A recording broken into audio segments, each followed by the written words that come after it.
The topics and opinions expressed in the following show are solely those of the hosts and their guests and not those of W4CY Radio, its employees, or affiliates. We make no recommendations or endorsements for radio show programs, services, or products mentioned on air or on our web. No liability, explicit or implied, shall be extended to W4CY Radio or its employees or affiliates. Any questions or comments should be directed to those show hosts. Thank you for choosing W4CY Radio.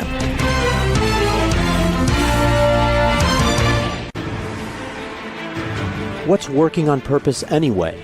Each week, we ponder the answer to this question. People ache for meaning and purpose at work, to contribute their talents passionately and know their lives really matter. They crave being part of an organization that inspires them and helps them grow into realizing their highest potential. Business can be such a force for good in the world, elevating humanity. In our program, we provide guidance and inspiration to help usher in this world we all want, working on purpose. Now, here's your host, Dr. Elise Cortez.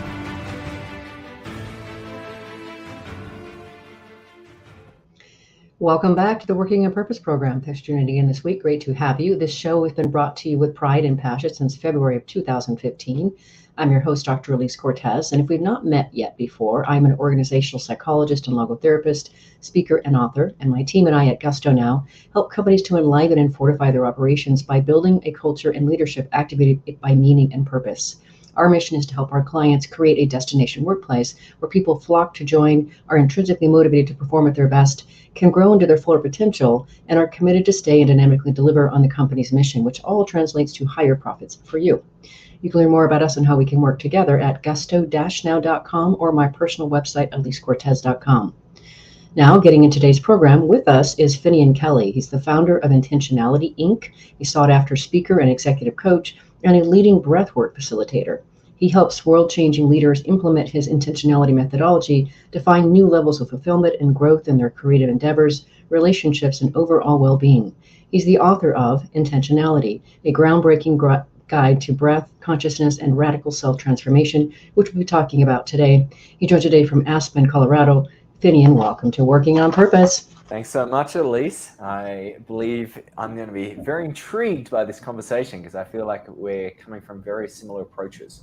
I think so. And I just really want to commend you, young, beautiful friend, this beautiful book that you brought into the word intentionality. You know, it takes a lot to birth a book and actually get it into the world. And I know that you have been transformed in the process. So I have to always start by, where did this book come from? I know you shared in the beginning about the loss of a marriage and all of that pain that was for you. Where did you get the impetus to put this thing into the world? It was interesting. So when you go through a personal transformation, a lot of people just start asking you for insights. Can you help me with this? And it was funny. People were asking me so early in on my journey. And that's because a lot of them were going through similar challenges, but I was not ready. There was multiple times where I thought about putting a book out, but it felt inauthentic because I hadn't felt confident that I'd gone through the whole process yet. And I'm someone who doesn't believe that you should just share things as you're going through your exploratory phase, because a lot of people then think, oh, that's the way. And they cling to that. And you went, oh no, that was just a part of my journey. And actually I was a little bit off at that time. So I really did wait. There was multiple times where I thought about it, and it was till a place where I got to a place where I went, you know what? I have done this work. I've embodied intentionality. I feel like I've recoded my life in a different way. Now I feel it's coming from a place of authenticity to share that into the world. And that was really it was actually quite funny. My first book, I actually wrote a memoir of my experience. And that was more of a personal, emotive experience. And when I got my book deal with Hay House, which is such an incredible publisher, I just love them. They just said, look, we love this book. However, we think it would be easier for the first time author to launch a bit more of a playbook of how you do it and then share the memoir. Would you be open to writing a book on it? Which I'd always intended to anyway. So I actually focused for the last year and just wrote that book. And now that's what's out right now, which I'm incredibly proud of. And it's out working in the world and improving people's lives and their relationships and their results. It's just, as somebody who champions meaning and purpose, Finnian, that you've really taking literally what you've learned from your pain and your experience of navigating it, and really learning about intentionality and all the things that you know about breath work, and that you put it into this offering. And now this is not only your book, but also your company. I just really want to applaud you for being obedient to that calling.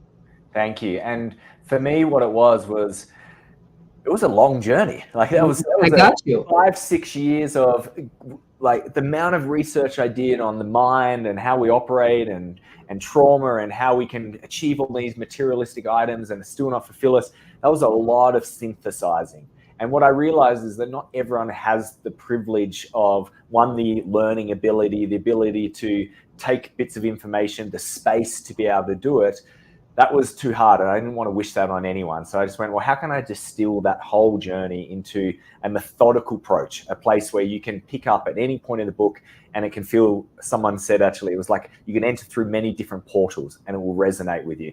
And I'm very grateful. You never know until it's out in the world. It's actually a very vulnerable experience. Oh. And then you hear people's testimonials and references, and what they're saying is like, wow, this is, as I'm literally reading it, I'm doing the work. That's what I wanted to do. I didn't want to just be reflect. So that's great. I want to have the experience. We're losing you a little bit. If maybe you could get closer to the mic just in case that helps. But sorry. No, that's okay. That's better. You just kind of drifted a bit. We'll get you back. Okay, so the next thing we have to talk about, which I just think is so wonderful. I love how you describe in your book that you've been dubbed the business mystic, and of course where that comes from, and how in so being called that you feel so seen by that. Yeah, it's what I like about it is it honors both worlds. I do have a deep business, intellectual, analytical, scientific way of viewing the world. And at the same time, I also have a deep understanding that all the magic is not in the scene. Like the factor of energy, it's not in the scene. And that's at our core, what we actually are is energy, we're a vibration. And too often it's been a disconnect between the two. It hasn't been realizing that we need to have both. It's not that one is better than the other. And to be able to have that message and to be able to actually take people on that journey is an incredible privilege of mine. And it's definitely what I feel is my life experience has brought me to this place where I can connect on the scientific, on the entrepreneurial level, on that side of where we like to define ourselves as very logical type of person. And I can take them and go, you know what, I played out that whole scenario and it didn't fulfill me. There's another option. And potentially if you just explore this, we're not saying get rid of that avenue. That's a great avenue. You can still keep playing that, but let's bring in this other part of us. And there's so much more power, so much more capacity that can come from that. And I do want to brag on you a little bit here, Finnian, beyond what you just said there. I mean, you have a bachelor's degree in mathematics and physics, and then a master's degree of science in positive psychology. That is a smashing combination. Thank you so much. Yeah, it's a great combination because it meets both of them, and then people can't challenge it either. That's why I had to bring it up. Yeah, that's a lot of what people do, because people will say no to things before they give it a chance, and sometimes you have to meet them where they're at. And luckily, I have that background, which is I feel very privileged for. Well, and it's a really powerful combination. So the promise and access to intentionality to me is really compelling. You list really, 3 aspects of that. Can you talk about those things so we can just introduce the idea of intentionality? Yeah, it's this idea that we all have the tools that we were needed to build the life we're searching for. And that's access to the same universal support and our breath, which is our superpower. And why I bring that point up is because for a lot of people, we become a victim of our environment and our experiences. And the reason why we can't be this or have this or transform this is some reason that we'll bring into our life. And there is a lot of inequality in this world. I'm not going to argue about that. There is so much inequality. But if we play in that victim game, then we never actually can transform. So what I wanted to do is remind everyone at our core, we all have been born with the most important tools. So that was the first part. The second part is what we're really looking for. Like when we think about the life we're trying to build, we're looking for a feeling. so often we've been told that we want these goals and these outcomes, and once we get that, then we'll actually feel fulfilled or happy. But what, even that language, fulfilled or happy, what is that? It's a feeling.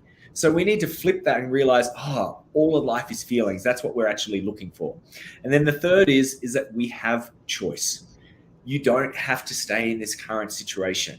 When you tap into these universal tools, when you tap into the idea of feelings, you can change your situation right now just by taking one breath and going, how do I want to respond instead of reacting to this? Starts you on your path of intentionality, and you are choosing to break free of your conditioned programs and create a new life.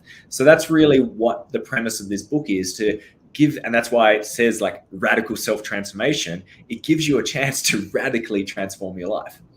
Indeed. I have a book here also that has radical in it as well. I mean, and I love that there's boldness in that, and on the breath part of things, obviously you are an expert in breath work. You have a whole chapter devoted to breath work, and each of your chapters then offers, I don't even know how many various kinds of exercises we can do in breath work. So can maybe you orient us a bit more about the power of breath work, and maybe give us maybe one example or one tool, one exercise.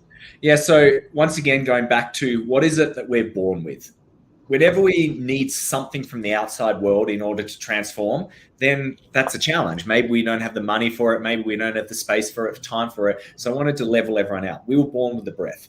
When you think about the breath, it represents life. It's the first thing we do when we come out as a baby, and then it's the last thing we breathe out as we cross. It's the one thing we can't live without for the shortest amount of time. So breath is everything. It's also the connector between the subconscious and the conscious minds. It's happening automatically through the autonomic system. We don't have to think about our breath.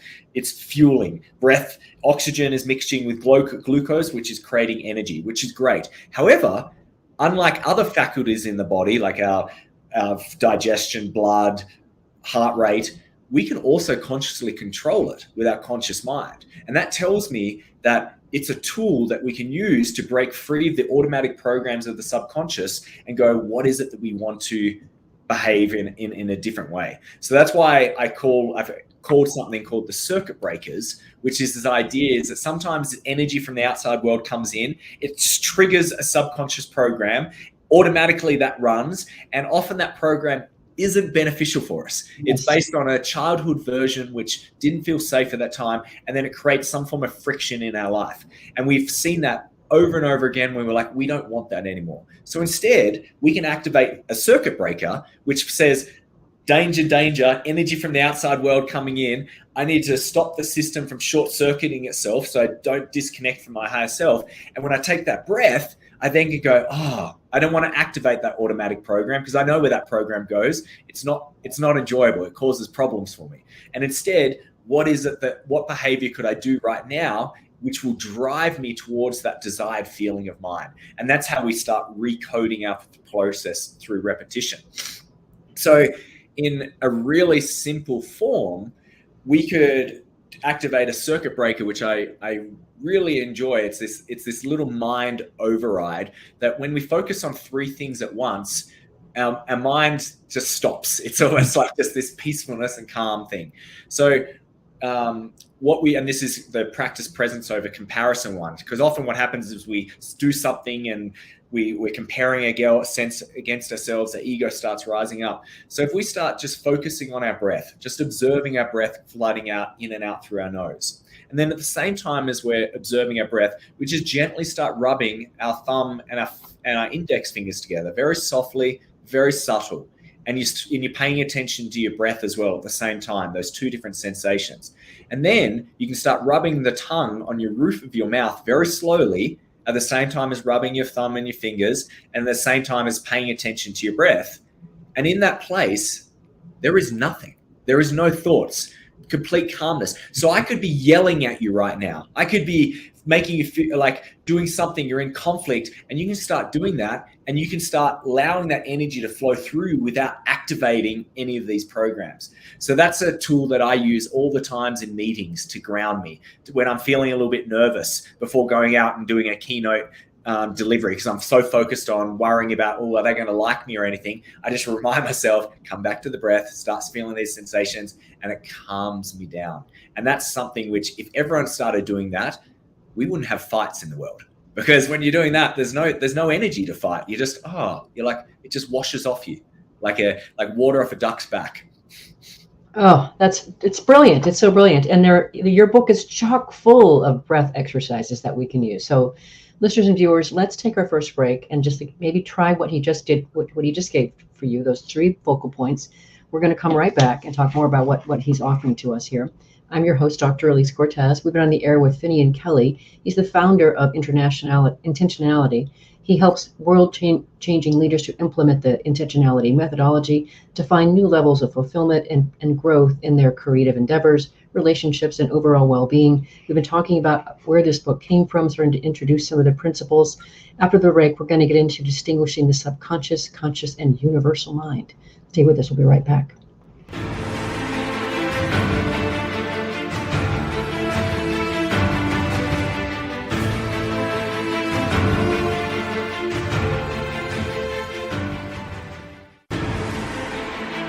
Dr. Elise Cortez is a management consultant specializing in meaning and purpose, an inspirational speaker and author. She helps companies visioneer for greater purpose among stakeholders and develop purpose-inspired leadership and meaning-infused cultures that elevate fulfillment, performance, and commitment within the workforce. To learn more or to invite Elise to speak to your organization, please visit her at elisecortez.com. Let's talk about how to get your employees working on purpose.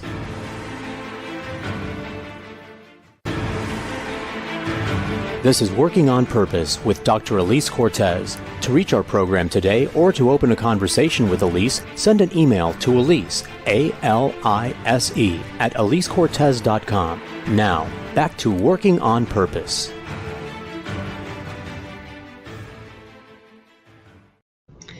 Thanks for staying with us and welcome back to Working on Purpose. I'm your host, Dr. Elise Cortez. As I'm dedicated to creating a world that we all want to live in, especially in the world of work, I keep researching and writing my own books.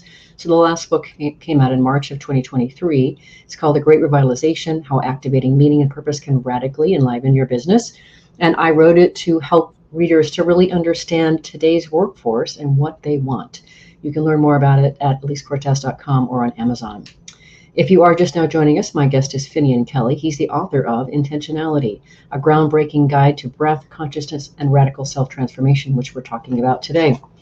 So I was really quite intrigued with the way that you distinguished, subconscious, conscious, and the universal mind. And since you started to introduce that in your last bit, if you could help the listeners and viewers who haven't read your book yet better understand. Definitely. So what we need to realize is that we're more than just our thinking brain. There's these other parts of our mind. So while I'm here speaking to you right now, there's a conscious mind operating. I'm intellectually, we're connected. I'm answering questions. I'm trying to pull information out there. It's that problem solving thinking side of me. It's also the place of my desires and my aspirations. So that's the conscious mind. And I like to think of that as the masculine energy. It's a direction. It's like, I want to go there. I'm putting my stake in the claim and I'm going to go out and get it. Now, it's great. It's a great brain. It's great at problem solving. However, it's also a little bit inefficient compared to another mind that we have. Our subconscious mind processes information over 1 million times faster than the conscious mind. Think of it as a quantum computer compared to your everyday MacBook. The subconscious, all we need to realize about the intelligence of the subconscious is to reflect on what is happening right here, right now. Like I just ate a scone before I did this. Now I'm not having to think about how to process that food. It's just going down, it's being broken down, it's feeding into energy, it's going to different things, I'm then going to waste, my breathing's happening regulated. It's just all happening automatically, which is brilliant. Because imagine if we had to invest energy on working out all those processes every day. It'd be very, very exhausting. The subconscious is also the place of the automatic programs. The conscious mind uses up a lot of energy. So the subconscious, think of it as an energy conserver, and it goes, well, okay, if this is something which is regularly going to be done, I'm going to take this away from the conscious mind. It's almost like the first example of robots. It's like, I'm going to create like a robot, an AI process, a bot to do this, so you never have to waste energy thinking about this again. And simple examples of this are brushing your teeth, tying up shoelaces, driving to work. We're not really thinking about that. It's just on autopilot. Now, that's great. And it helps us, and it helps us make better decisions. The challenge with it is a lot of the subconscious programs that we have created in our life aren't actually beneficial for us, because in the first 7 years of our life, the conscious mind isn't turned on, which is really the protector of the subconscious. And the subconscious is just absorbing everything and taking on directions from the world. So we got some great programs of how to survive, but unfortunately that was most of our programs were how to survive. And then we live our life through that lens, and the subconscious doesn't have the ability to deduce between truth and untruth. It just goes whatever the strongest emotion is. So if you felt some experience that because of something that's happened with your mum and you suddenly felt unworthy, it's going to create a program that you're not worthy, and that's going to be the lens that you view your life through. So it's very important to understand what coding do we have in our subconscious.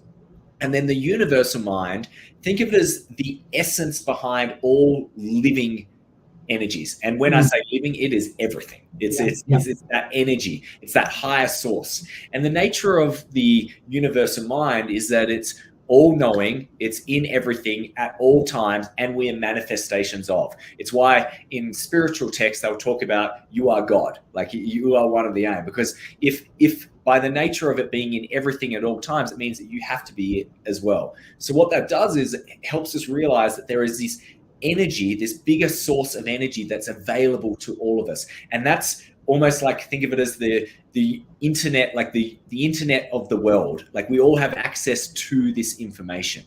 So understanding how those three layers work are really important. And ultimately what we're trying to do is get alignment between the three. We want to have, all right, this is where I want to go in my life. I then want a subconscious program which then supports that, doesn't challenge it, doesn't question it. It goes, oh yeah, I believe in abundance. I want abundance. My subconscious program believes in abundance. That's a lot more helpful than my subconscious program believing in scarcity and then working against my conscious mind, because the subconscious will always win. And then the universal mind, in its essence, it just is. It's pure life force energy. So whatever you want, it will just materialize into that form. So if we're not getting what we want in our life, it's an example that potentially we have a subconscious program working against us. And then that's a cue to go, doesn't matter how much you keep wanting, you actually need to do the process of recoding. You need to take out that faulty code and put in the new code. And that's what really the whole book is about, is to go through this recoding process to get that alignment. And that's when you get radical transformation, because suddenly you wake up one day and you realize, oh, wow, I'm very different right now. And my life looks completely different because of it. So powerful, Finnian. Oh my gosh, you said so much in that share there. Thank you for that. That was incredibly elucidating and really compelling and inspiring and encouraging as well. So, which is why I wanted to have you on the program. I don't generally bring on people who can't contribute to elevating us. Thank you very much, because it's also elevating me. That's what, like, we all rise up generative together. Absolutely. Or we connect out there, and we see this. It's that language of you are the sum of the five people around you. It's because their energy imprint is rubbing off on you, and it challenges your beliefs. It's all just perspective. That's what life is really at. You can have two people going through the same life experience, and one person could see it as negative, and the other person can see it as beautiful. Classic example is children. They're just so pure. What do we do when we go out and see it's rainy? We go, oh, the day's ruined. Oh, I wanted this other weather. What do kids do? They're like, amazing. They're just playing in the rain. I want to go play in the puddles. Yeah. Who has the bit better perspective? And that's the example of life. Two things, like exactly the same. One person sees it one way, one person sees it the other. And all I care about is, are your beliefs serving you? That's really all I want to focus on. I don't mind what you believe in, but if it's not serving you and it's not helping raise consciousness, then maybe it's a time to let go of that story, because that's all a belief is. It's just a perspective. Right. And we can go there next. I do want to come back to energy again a bit more deeper, but let's talk about belief loops now, because you talk about the positive ones, the negative ones. We all have them. The question is, to what extent are we aware of them? And have we done the work that you put forth in your book of recoding them where necessary? Yeah. So what I talk about a belief loop is it's this idea that our core beliefs, which are formed in our subconscious, that's where they're actually kept. It's this permanent code. Whatever that code is, will start spitting out outcomes. It's like the results of the program into your life. So if you have a core belief, then that drives certain thoughts, which is the mental chatter that goes on in your head, the chatter that's happening all day long. Or it could be, whoa, I'm a loser. I'm not going to make anything of myself. Or it could be, oh, life is amazing. So many opportunities. It all depends on what your core belief is. Then those thoughts, once you have those thoughts, you act on those thoughts. You do some sort of behavior, and then those behaviors result in a feeling. And the subconscious takes on the directions from the strongest feeling. So by the nature of that feeling, it reaffirms that belief loop. And that's why it's called a loop, because after a while, it just keeps spinning and spinning and it gets stronger. Doesn't mean it was necessarily true. It's just something called cognitive dissonance, is we twist information to support our beliefs. So over time, something that might have been a made up belief becomes something that you think is just completely true. And that's why we have all these great divides in the world right now, because we're getting fed information to support the beliefs, even if they're not completely true. So what we need to do is to understand that we have all these programs running, and the way to identify, do I have a positive belief loop running or a negative belief loop, is literally to just explore our feelings. Mm-hmm. If we have more pleasant feelings, that's an example that we have a positive belief loop going. If we have negative feelings, it's an example we have a negative belief loop. If we keep saying, I want this, but you behave a different way, that's an example where your conscious mind and your subconscious minds are in conflict. And it doesn't matter how much you consciously want it, you've got to go and treat the cause. You've got to get down into the grounding of it. So once we start realizing we're just a byproduct of belief loops, we realize that, I can also go through a process of recoding it. I'm not broken. I'm not faulty. I just have some faulty code inside of me. And I feel like that's a very liberating experience, because one of the biggest misconceptions in the world is when people say, that's just the way I am, or I'm hardwired that way.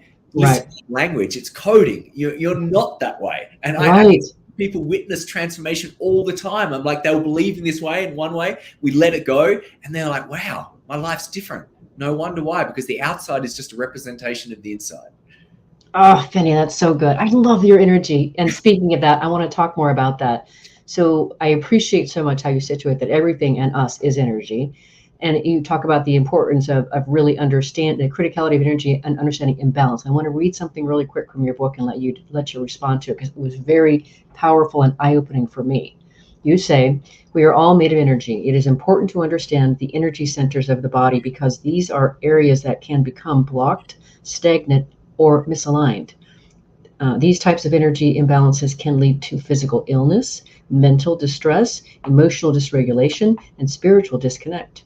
After long periods of time, a blocked area can even cause you to continuously attract negative circumstances. It's confronting, isn't it? It's very confronting. Yeah. When you start realizing that it's all just energy, and that everything starts in the energetic field first, and then it materializes down into a physical structure through illness or injury, suddenly it can be confronting, because you're like, what? This sickness or this injury is a byproduct of me not processing something when I was younger. That can be very challenging, because we actually, in a weird way, would rather it just to be, well, I just got this. But if you actually really lean into that, it also means, well, maybe if I deal with this unintegrated emotion, perhaps then it would release the material form that's happening. Because whatever is in the emotional signature first, it just has to transfer down to the material realm. So rather than focusing on changing the material, let's just focus on changing the emotional signature. And then by nature, it has to flow down. So that's a very liberating experience. Energy at its core is all we're at. And something what I always share with people, and I do this when I just coached this team who got a world record across the country, and it was a teamwork experience. I just said, like, we're spending a lot of time together, but what we're really doing is we're investing a lot of energy with each other, and it's going to be the energy that determines the if we're going to win this world record. And what I want you to check in with yourself in every moment are going, am I giving energy or am I taking energy from the system? Because the amazing thing about energy is if you keep giving energy, it just keeps building in the system. But if you take from the system, you're depleting the system. And that little check would be super powerful. And people would start realizing, oh, maybe I start getting some more opportunities in my life because you're actually giving energy from people. People start wanting to be around you. People appreciate you. And so that's just a little check that I'm always just asking is, am I bringing energy into it? And it's okay. Like, another thing, we have a tool in the book about a meeting guide about how to bring consciousness to really solid meetings. And there's 4 questions. And the 4th question, which is actually the most important, is, do we have the right energy for this meeting to be successful? And the first thing you need to do is check in. Where's my energy right now? And I coach a lot of CEOs on that, and they have to be honest. You know what? My energy is cranky. I'm frustrated. So imagine what you're going to do coming into that meeting. Do you think you're going to be helpful? No, you're going to pull energy out of that system, and then it's going to cause problems. So the better thing to do then is just go, okay, I need to take responsibility for my energy. I might say, let's not do this meeting. Or if you're really conscious, you might do some form of energy experience, activate a circuit breaker and get back into your body and be present and then show up in a different way. Also the same when we're coming home to our partners or whatever. Always be mindful. What is the energy that's needed to have the greatest impact in that moment? I so align with this, Finnian. It's so incredibly beautiful. Let's grab our last break. I'm Elise Cortez, your host. We've been on the air with Finnian Kelly. He's the founder of Intentionality. He helps world-changing leaders implement the intentionality methodology to find new levels of fulfillment and growth in their creative endeavors, relationships, and overall well-being. We've been talking about a few of the key concepts from his book. There are many. After the break, we're going to get into this whole idea of how you can situate the question of how do you want to feel to start really moving your life forward. Stay with us. We'll be right back.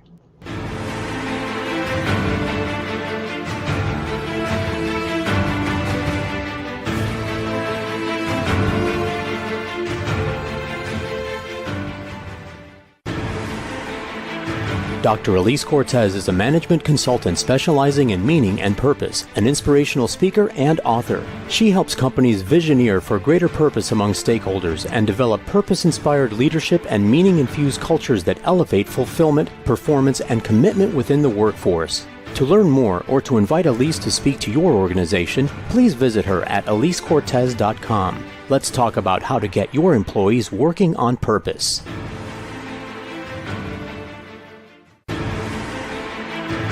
This is Working on Purpose with Dr. Elise Cortez. To reach our program today or to open a conversation with Elise, send an email to Elise, A-L-I-S-E, at elisecortez.com. Now, back to Working on Purpose.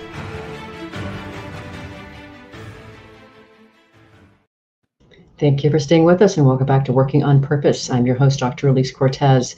As I mentioned in the last break, my last book came out in March of 2023 called The Great Revitalization. What I did for you is I created a 3-page assessment that you can pull off my website to determine the extent to which your company and its culture are actually operating in a way that meets the discerning standards of today's workforce. You can find it at gusto-now.com. If you are just now joining us, my guest is Finnian Kelly. He's the author of Intentionality, a groundbreaking guide to breath, consciousness, and radical self-transformation, which is what we're talking about today. One of the many things I appreciate about your work, Finnian, is your focus on the realm of feelings. I really have been grateful to see that feelings are starting to get their place in the sun these days in an increasingly fashion. Used to be, we used to stuff them, didn't talk about them. Whatever you do, don't express them. And I'm really happy to see your work bringing them to the surface. And so in your impressions chapter and throughout the book, of course, you give the question of, instead of asking, what do I want, but to ask, how do I want to feel? And I think that's really, really powerful. So tell us more about that. Yeah, so I'd been living my life in a future-focused direction. And part of that in hindsight was because I didn't feel safe in my present experience. It wasn't lighting me up. So I constantly just started focusing on, well, maybe when I achieve this, when I have this, I'll feel better. But the problem about when is a great illusion. When either never comes, or you actually, what happened to me is you get the when, and then you don't get the sense of satisfaction feeling that you're hoping you're going to get. You actually didn't even know what you wanted. You just didn't want what you wanted right now. So what I realized was, well, I didn't want, like, I spent 25 years on that journey. I want people to be able to identify this a little bit earlier. And what I realized was, one day I woke up and I said, I never want to feel this way again. And I had a little light bulb moment, because I didn't say I never want to think that way again. I said I never want to feel that way. And then I went, well, what is it that I want to feel? Well, right now, I just don't want to feel this miserable. That was literally the core of it. So I went, okay, I reflected, what makes me feel a little bit better? And I went things, well, like when I sit in the sun, when I go for a walk, when I do something kind for someone, when I eat good food. And I just wrote this rudimentary list of things, because I wasn't focusing on a future. I was just, how do I get through this day? And I started doing these activities, and I realized I started feeling better. And then I just started realizing, maybe that's how I need to live my life, and just start focusing on what are the feelings I need to do to help me go, all right, what are the behaviors that will drive those feelings? And it created more flexibility in my life, because it meant that I wasn't relying on some material, some external achievement to make something, and I didn't have to wait years in the future. I could have that right now. Now, in the business sense, people often go, well, feelings, how can we honor feelings? And it's such a funny thing, because in business, what are we ultimately doing? Business is selling something to someone. And how do we get someone to buy something? We get them to feel something. We want them, well, I want that to be cooler. I want that to attract love. It's all feelings. It's all something to make them feel a little bit better. So we already know that we're selling to humans who all they care about is feelings. And what is business? It's a collection of humans. And by nature, every single human, it doesn't matter how logical, how analytical you think you are, we all have feelings. And our subconscious, which determines 95% of our daily decisions, thoughts, and behaviors, how has that been formed? It's been formed through feelings. So when people say, oh, I'm not a feelings-based person, I just go, you're lying. That's actually all we are. All we are at our core is feelings. So it's better to be aware of them and see how they're impacting the decisions. And like you said, a lot of the time what we do is we suppress, we express, or we numb. That's sort of our three approaches.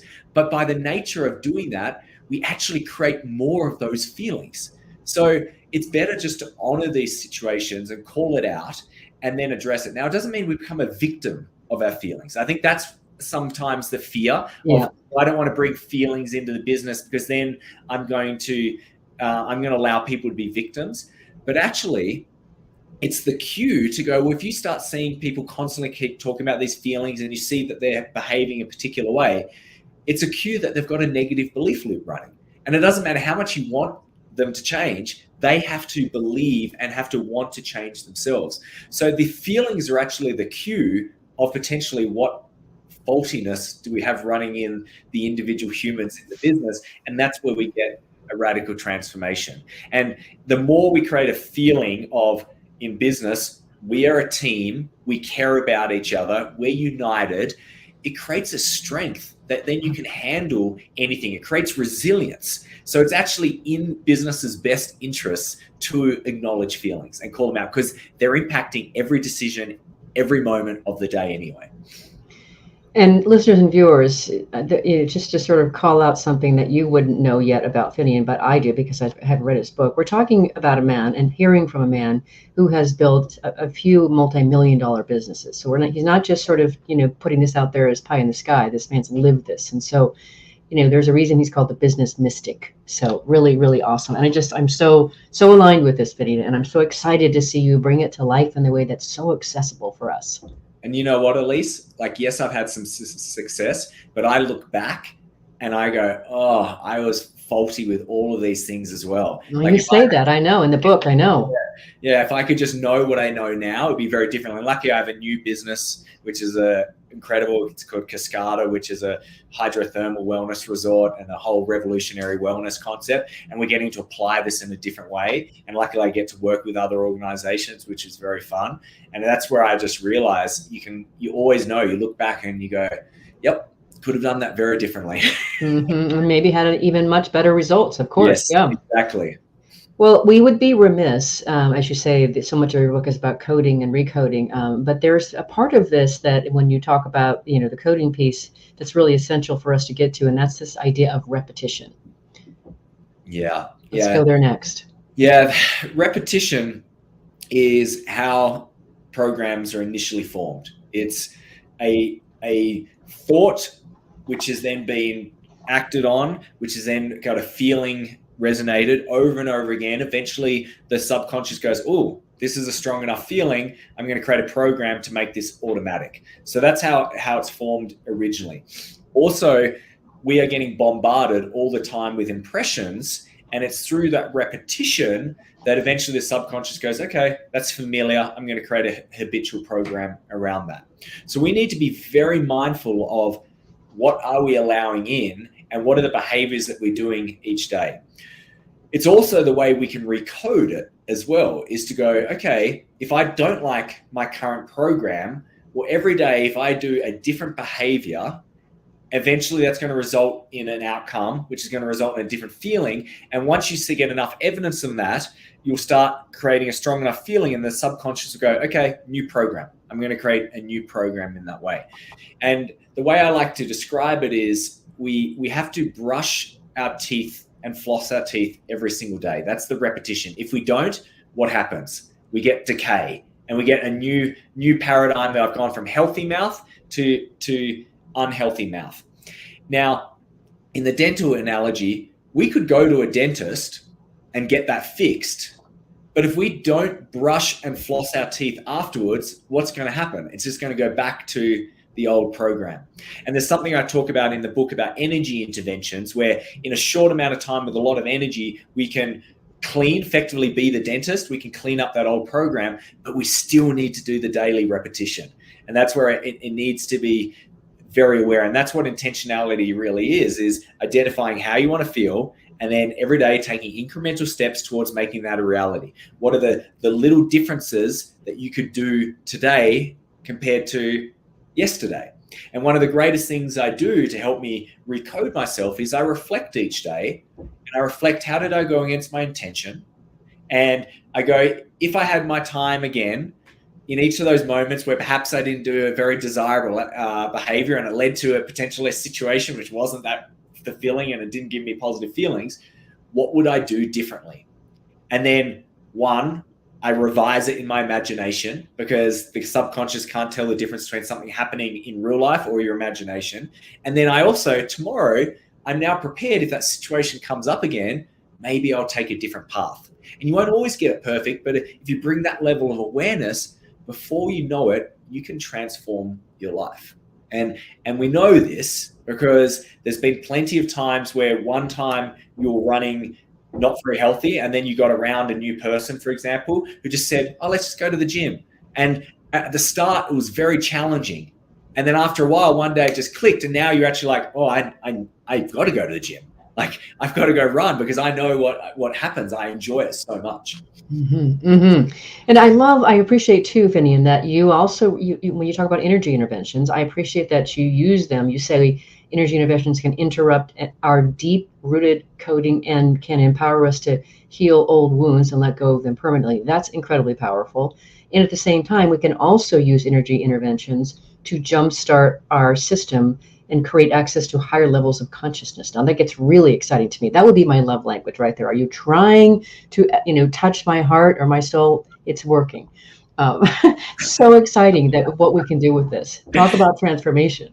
It is. It gets really exciting. Once you start playing in this world, you realize, wow, anything is on the table. Like, everything can be transformed.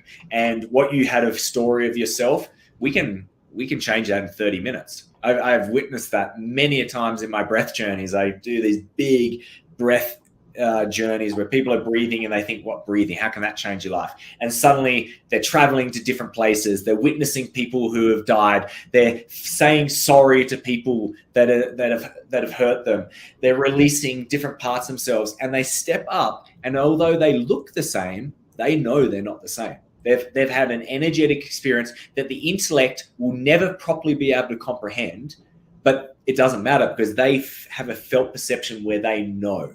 And that's what this energy world is about, is the intellect can never understand the energy, but you know, when you witness something, when you feel something, it's in you. And it doesn't matter if someone else is telling you something else. It's like, yeah, I've experienced this, and that's all I really care about. So what I challenge people to do is explore some of these energy interventions, whether it's going on a darkness retreat, whether it's doing a medicine journey, whether it's doing a breath journey. There are so many different ways. And what really makes me feel so sad is when I just see people who are in so much suffering, so much misery, and they're lost and they're confused. And I just went, oh, if only you knew that there's all these other ways out there. And it's great, people in therapy, like I think that's a great first step. But talking, what is talking? It's just literally replaying the story. Yeah. We need to get into the body. We need to have a felt perception. And once people start feeling safe to feel, they start releasing, and the energy starts releasing, what we spoke about, the blocked energy centers. Once they start releasing, then these energy centers can start doing what they're meant to be doing, which is then their power centers. And they can be magnetic, and they can attract things in your life rather than repelling or attracting misery into your life. And once we get that fully opened up, you become this expressive being, and life is a miracle constantly. And you are literally walking, living proof of that, my friend. We are really at the close of the show here, and I want to give you a chance to close the show. I mean, I wanted to be able to talk about how we can embrace love or presence or feelings. And I don't know if you want to somehow tie that into a close, but you know that this show is listened to by people around the globe, and they really care about improving themselves, their leadership, their companies, to be able to make work a playground, a destination workplace. What would you like to leave them with? Yeah, I want to quickly summarize the 5 key intentions, because I feel like if you just focus on these, your life will change. We've already discussed about energy. Let's start playing the energy game rather than the time game. Checking in, how is my energy? Am I bringing energy into this world? We've spoken about feelings. That's the master key intention.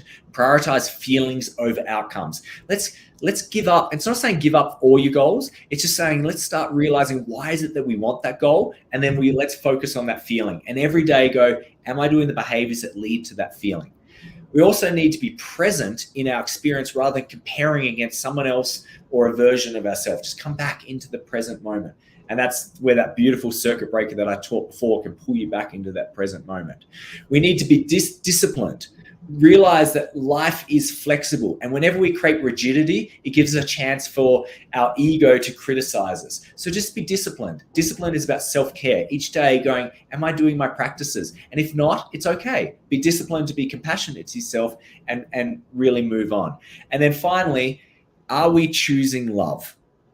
Fear is always available to us. It can always take hold of us, but fear paralyzes, stops us. And what it does is it gives us no chance of transformation, no success. So love is leaning in and just going, wow, the universal mind, there's this lovely force of energy that's available to me. I choose to connect to that. And if we play out those 5 key intentions every day, before we know it, our life will dramatically change. Also, our businesses will dramatically change. Businesses explode when they start living by these 5 key intentions. And then we don't even need to worry about anything else. We just act in that way and will play out. So that's what I really recommend for you. I recommend just looking at the book, trying these things. Don't trust me. That's the most important things. Don't trust me. Trust yourself with a felt experience. And then go, is this good or not good for me? Finnian Kelly, you are a gift to the planet. It is a wonderful gift for me to get to experience you, to learn from you, to be inspired by you, and share with my listeners and viewers around the world. Thank you for being on Working on Purpose.